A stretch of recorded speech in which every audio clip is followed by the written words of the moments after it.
Il mare di Agrigento è malato, un dato per certi versi scontato, visto le numerose rotture dei pennelli a mare, gli sversamenti di liquami dovuti alla commistione di acque bianche e fognarie, l'alternanza durante la stagione estiva del divieto sì o divieto no di balneazione.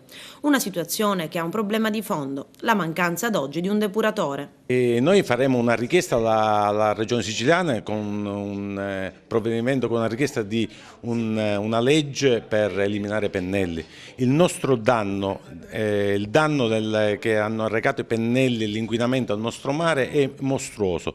Adesso, a conferma di quanto denunciato da tempo, i risultati delle analisi dell'ARPA regionale che definiscono il nostro mare a rischio di non raggiungimento entro il 2015 dei parametri richiesti dalla direttiva europea.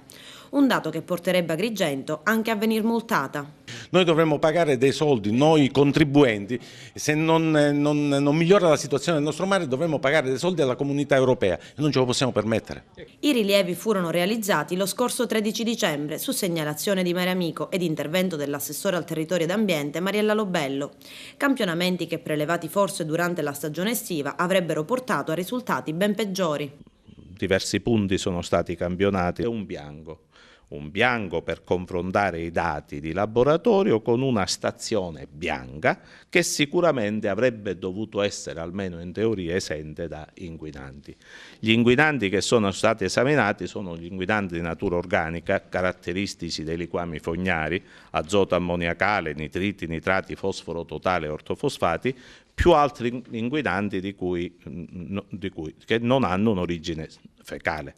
Questi che hanno un'origine fecale hanno un incremento abbastanza elevato, soprattutto nel bianco, probabilmente a causa del gioco delle correnti, eccetera. Questo suffraga una mia ipotesi che da tempo ho in mente, ma che ritengo sia validissima.